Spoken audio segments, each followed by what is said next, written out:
हाँ भाई, मेरे वो तमाम प्यारे मुन्ना मोबाइल्स और पप्पू पेजर्स जो कि कल तक कह रहे थे कि फखर जमान कट दियो। लो जी चौधरी साहब, आज अगर आपने फखर जमान को निकाल दिया होता ना तो यूएई आपको ऐसा देता, ठीक है। और फिर उन्होंने नहीं कढ़ना था आपके अंदर से, उन्होंने कहना था कि कढ़ेंगे तो ट्राई नेशन सीरीज़ के बाद ये आपके अंदर से कढ़ेंगे, और उसके बाद हम इसलिए कढ़ेंगे कि फिर कोई नवा बेच आके पावेगा। आपके साथ ये हो जाना था। फ़खर जमान का आपको समझना पड़ेगा। अब हमारी टीम का ना प्रॉब्लम पता है क्या चल रहा है यार, ये बड़ा एविडेंट है कि सम हाउ, पता नहीं चाहते हुए ना चाहते हुए, we are trying to many things. हम बहुत कुछ करने के चक्करों में हैं, हम बैटिंग रीशफलिंग कर रहे हैं, हमने ऑलराउंडर्स ढूंढे हुए हैं, हमें स्पॉट्स नहीं समझ आ रहे, हम जिसे कहते हैं 3 प्रॉपर बॉलर्स और उसके बाद बेलूकट्टों की फौज के साथ जा रहे हैं। हमारा बैटिंग ऑर्डर नहीं सेटल हो पा रहा। फ़खर जमान की जो पोजीशन है उसको लेकर बातें जो हैं वो इस वजह से हैं कि पीछे इन लोगों को ये लगता है फ़खर जमान का स्कोर ही नहीं है, वो कुछ कर ही नहीं रहा। और नहीं, फ़खर जमान का प्रॉब्लम ये है सिंस वर्ल्ड T20 2024 कि उसके रन्स तो आ रहे हैं, बड़े रन्स नहीं आ रहे और बड़े स्ट्राइक रेट के साथ नहीं आ रहे। जैसे आज उसके आए हैं 77 44 बॉल्स के ऊपर 10 चौके 2 छक्के। इन 10 चौकों में से 7 चौके फ़खर जमान ने आखिरी 5 ओवरों में मारे हैं। 2 छक्के जो उसने मारे हैं, दोनों नहीं, एक मारा है जिस आखिरी 5 ओवर्स में।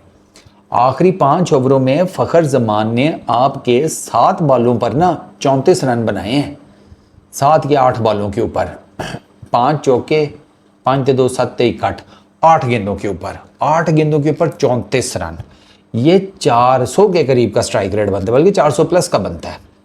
400 प्लस का स्ट्राइक रेट बनता है ये आपका डेथ ओवर्स में, कर्टसी फ़खर जमान। आप आखिरी 5 ओवरों में फ़खर जमान और नवाज की वजह से you were able to make 74 runs. Fakhar Zaman ने खुद 77 किए हैं 44 बॉल्स के ऊपर, 10 चौके 2 छक्के, 175 के स्ट्राइक रेट से। 4 तो टोटल 50s हैं ट्राई नेशन सीरीज़ में पाकिस्तानी बैटर्स की। उसमें साइम की 50 180 प्लस के स्ट्राइक रेट से है, हसन नवाज की 200 प्लस के स्ट्राइक रेट से है, तीसरी ये 175 के स्ट्राइक रेट से इसकी है फ़खर जमान की, और चौथी आगे की है कोई 150 के स्ट्राइक रेट से 147 148।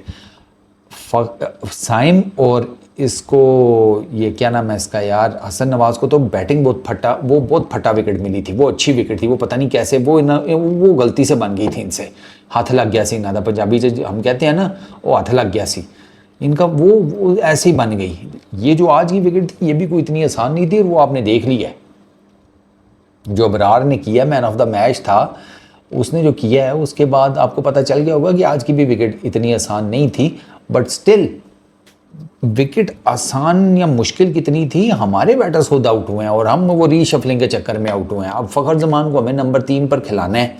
अब तो उसने रन्स भी कर दिए, अब इसको कैसे ड्रॉप करें। अब फ़खर जमान को नंबर 3 पर खिलाना है तो फिर डेफिनेटली हमें उससे नीचे बैटिंग ऑर्डर रीशफल करना पड़ेगा। आज हमने वो रीशफलिंग की तो उसमें हमें नुकसान ये हुआ कि हारिस भी ज़्यादा स्कोर नहीं कर सका, हसन नवाज भी नहीं कर सका। मेरा ये मानना है कि यार आप ना ये, अगर आपने ये वाला बैटिंग ऑर्डर रखना है ना, तो फिर आप एक काम करें कि साइम, फरहान, फ़खर, हसन नवाज, सलमान, हारिस इस तरह कर लें। हसन की जगह बार बार ना चेंज करें, उसको 1 नंबर पर सेटल हो लेने दें, रन्स कर लेने दें, और उसके बाद फिर कोई उसकी थोड़ी बहुत ही शफलिंग करें। जुम्मा 8 दिन तो हुए हैं उसे आए हुए, उसको अभी नहीं आइडिया हो रहा। हाँ, वो भी स्पिनर्स के अगेंस्ट थोड़ा सा लमकता है। आज आपने देखा ना, हमारा क्लियर कट नज़र आ रहा है कि हम स्पिनर्स के अगेंस्ट पकड़े जा रहे हैं। फ़खर जमान का आज क्या ड्रॉप हुआ है हैदर की गेंद के ऊपर, उसी ओवर में नवाज का क्या ड्रॉप हुआ है। हैदर के उस ओवर में अगर ये दोनों आउट हो जाते तो हम तो 150 ना कर पाते। आप सोचें ज़रा, 16वां ओवर था वो, दोनों के एक एक कैच ड्रॉप हुआ है। हमारा 150 नहीं बनना था, और एक टाइम के ऊपर 150 हम कह रहे थे कि पता नहीं हो भी पाएगा या नहीं। उस पर हमने फ़खर जमान की जो इनिंग्स है उसकी वजह से we were able to cross 171 किए हमने। आखिरी ओवर में जवाद के 5 चौके मारे हैं लगातार फ़खर जमान ने, जिसमें से दो मेरा ख्याल है एज पर गए हैं, 2 के 3, बट डजेंट मैटर, हमें तो रन चाहिए थे, वो हमें मिल गए। तो वो आखिरी 2 ओवर तो बहुत ही हमारे जिसे कहते हैं ना तगड़े लग गए। बट फ़खर जमान की ये मैं नहीं कह सकता कि आप उसे ड्रॉप कर दें, या अगर आपने करना है ड्रॉप, अगर आपको इस बैटिंग ऑर्डर को कोई लेट्स से आप कहते हैं कि इस बैटिंग ऑर्डर को थोड़ा सा ज़रा इसकी डेंटिंग बेंडिंग करनी है, तो फिर आपका ये बनता है कि आप साइम, फरहान और फ़खर इसमें से देख लें आपने 2 ओपनर सेलेक्ट करने हैं, वो कौन से हों। एक चीज़, हारिस को कर दें नंबर 3 के ऊपर, हसन को नंबर 4 के ऊपर, फिर 5 पे कर दें आप आगे को, ठीक है। नीचे फिर आप देख लें आपने 6, 7वें, 8वें पे कैसे सेटल अप करनी है चीज़ें। आपको ये है कि आपको नीचे बॉलिंग की ऑप्शन मिल जाएगी, ऑलराउंडर आपके पास 2 हैं, चलिए आप नवाज़ और फ़हीम को भी डाल लेते हैं, तो 7 आपके ये हो गए, 2 आप पेसर डालें, 2 आप स्पिनर्स डालें, आपके 11 पूरे हो जाते हैं। आपके पास 5 पक्के प्रॉपर बैट्समैन हो जाएंगे, 2 आपके पास उसके बाद ऑलराउंडर आ जाएंगे, फिर आपके पास जनाब पेस बॉलर आपके 2 हारिस और शाहीन, फिर आपके पास अबरार और सुफियान, ये आपका बनता है।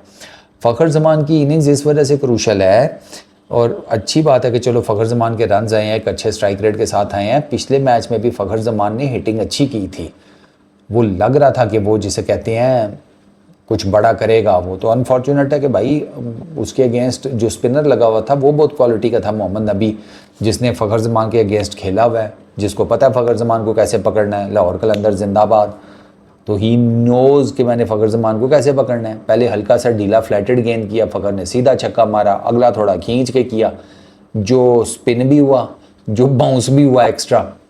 फ़खर जमान ने शॉर्ट थर्ड मैन पे कैच पकड़ा दिया कट खेलने के चक्करों में। फ़खर जमान ने आज भी एक डेलिकेट शॉट खेलने की कोशिश की थी, वो भी थर्ड मैन के बिल्कुल मुंह, शॉर्ट थर्ड मैन के बिल्कुल मुंह के आगे गिरी और उससे मिसफील्ड होगी, वो चौका हो गया था। आज भी फ़खर जमान उस टाइम 17 रन पर ही थे। आज भी एकदम मुझे लगा कि लगता है फ़खर भाई ने आज भी ना थोड़े से रन्स बना के फिर आउट होने का प्लान कर लिया। वो तो शुक्र है वो कुछ चौका हो गया उनका, फिर वो ये जो शरफू है उसने कैच ड्रॉप कर दिया। But overall it was a brilliant innings. मज़ेदार बात यह है कि फ़खर जमान ने 44 रन बॉल्स खेले हैं, 44 बॉल्स, सिर्फ 9 डॉट बॉल्स हैं, 9, which is nothing to be very honest. तो मुझे इस टीम से फ़खर जमान ड्रॉप होते हुए नज़र नहीं आ रहे। बाकी जो लोग ये कह रहे हैं, काफ़ी सारे एक और भी बात कर रहे हैं कि हारिस की जगह के ऊपर उस्मान खान को ट्राई कर लें। उस्मान खान भी टॉप ऑर्डर का बैट्समैन है। आपका ना अभी बहुत दाइलमाज हैं इस टीम में, बहुत ज़्यादा। हमारा बैटिंग ऑर्डर जो है वो हम जिसे कहते हैं अल्लाह आसरे पर खिला रहे हैं, हम ऑलराउंडर्स अल्लाह आसरे पर खिला रहे हैं। मतलब हमने ना, मुझे क्लियर कट दिख रहा है कि हमारी जो मैनेजमेंट है ना, माइक हैसन और सलमान अली आगा और बाकी जो भी डिसीजन मेकर्स हैं, उनका जो नंबर 1 जो चीज़ है ना, एजेंडा जो डिफरेंट एजेंडाज हैं उसके, उसमें नंबर 1 पर है बैटिंग को डेप्थ दो। क्लियर कट नज़र आ रहा है, बैटिंग को डेप्थ दो, बॉलिंग में मैनेज कर लेंगे। और वो मैं इस वजह से कह रहा हूँ कि आप आज भी ना आप ये हैं 8वें 9वें नंबर तक आपकी बैटिंग गई है, ठीक है। नवाज़ के बाद अभी फ़हीम अशरफ रहता था, ठीक है। 1 2 3 4 5 6 7 8 नंबर तक आपकी बैटिंग है। शाहीन तुल्ले शुल्ले लगा ले तो उसको भी करना कर लो, वरना नंबर 8 तक आपकी बैटिंग है फ़हीम अशरफ तक आज भी ठीक है। अब 8वें नंबर तक आप बैटिंग लेकर गए, आपने फ़हीम अशरफ को डाला हुआ है। फ़हीम अशरफ जो कि पिछले मैच में आपका प्रीमियम बॉलर था, 4 विकेटें ली, उसने आज सिर्फ 1 ओवर किया लास्ट। तो इसका क्लियर कट मतलब है ना कि आप बॉलिंग को इतना ज़्यादा वो नहीं, आपको लगता है बॉलिंग हम पूरी पारी कर लेंगे, बैटिंग को डेप्थ दो। और बैटिंग को डेप्थ आप दे रहे हैं ऑलराउंडर्स डालकर। अब इस सारे सिनेरियो में ऊपर टॉप ऑर्डर से रन्स आना बहुत ज़रूरी है। और फ़खर जमान जिस किस्म की इनिंग्स खेलता है ना, वो आपका जो मैच है ना वो किसी ना किसी पासे लगा देता है। आपको पता है कि आप और यूएई की टीम ऑलमोस्ट सेम ही हिसाब किताब से गई हैं। अगर दोनों टीम्स के पहले 15 ओवर देखे जाएं, पाकिस्तान ने 74 किए हैं, 73 के 74 किए हैं आखिरी 5 ओवर्स में। 70 एक ही यूएई को चाहिए थे, वो नहीं बना सके। Cause of less experience and all that. आपने मैनेज कर लिए वो, क्योंकि आपका फ़खर ज़मान खड़ा था। सारी दुनिया को पता है फ़खर ज़मान जब चलता है तो वो फिर मारता है। ठीक है, फ़खर ज़मान ने आज आते साथ ही उसने खेलना शुरू कर दिया था अपने शॉट्स वगैरह एंड ऑल दैट। उसने नहीं टाइम लगाया, उसको जुनेद ने शॉर्ट बॉल ट्राई की, फ़खर ज़मान ने लॉन्ग बॉल उनके ऊपर से उठाकर मारा। फास्ट बॉलर्स का यहाँ पर शॉर्ट बॉल करना कोई फ़ायदा नहीं। पेस से करो, जिसे कहते हैं कटर मार के करो, पेस गिरा लो, जो मर्ज़ी कर लो, शॉर्ट बॉल यहाँ पे कामयाब नहीं है। आर्क में आ गई तो छक्का है। फिर जुनेद को ही मेरा ख्याल है दूसरा छक्का भी, जुनेद को ही दोनों छक्के मारे हैं फ़खर ज़मान ने। जो दूसरा छक्का मारा है वो स्ट्रेट का मारा है, वो फुल लेंथ गेंद थी, आ गई फ़खर ज़मान के बैट के नीचे। तो ये फ़खर ज़मान की इनिंग्स बहुत क्रूशल है आज के कॉन्टेक्स्ट में। आज का जो मैच है उसके कॉन्टेक्स्ट में देखें तो बहुत इंपॉर्टेंट जिसे कहते हैं इनिंग्स है। वो तो अबरार बॉलिंग ही बहुत आउटस्टैंडिंग कर गया, 4 ओवर 9 रन्स 1 विकेट। तो उसकी वजह से फ़खर ज़मान को जिसे कहते हैं मैन ऑफ द मैच नहीं मिल सका, वरना honestly speaking man of the match बनता फ़खर ज़मान की था। द वे ही प्लेड, मतलब पाकिस्तान के 80 पर 5 आउट हो गए थे भाई। 80 स्कोर के ऊपर पाकिस्तान के 5 आउट हो गए थे, और अभी ओवर मेरा ख्याल है कोई 8-9 पड़े थे। 11.3 में पाकिस्तान के 5 आउट हो गए थे 12वें ओवर की तीसरी गेंद के ऊपर। तो आप अंदाज़ा लगा लें 80 से इसका मतलब ये है कि आपने 80 और 90, आपने 90 प्लस रन्स स्कोर किए हैं आखिरी 51 बॉल्स के ऊपर, विच इज़ नॉट बैड। उसमें फ़खर ज़मान का रोल बहुत इंपॉर्टेंट है। फिर वो रोल आप जिसे कहते हैं साइड लाइन नहीं कर सकते। 34 बॉल्स के ऊपर उनकी 50 आई है, टोटल 44 बॉल्स के ऊपर 77 की हैं। तो फ़खर ज़मान आपका बहुत की इंग्रेडिएंट है इस बैटिंग लाइन आपका, उसको ड्रॉप नहीं किया जा सकता।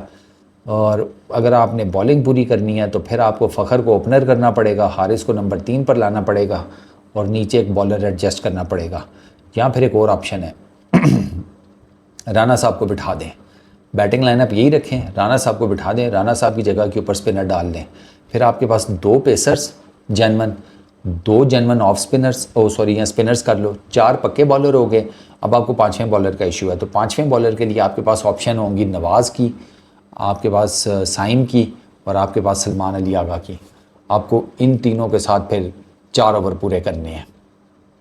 सिंपल कैलकुलेशन है, but it was a brilliant innings by Fakhar Zaman. ये सरकार फ़खर ज़मान की ना 15 मैचेस और 14 के 15 इनिंग्स, 14 शायद 15 मैचेस और 14 इनिंग्स के बाद फ़खर ज़मान की 50 आई है।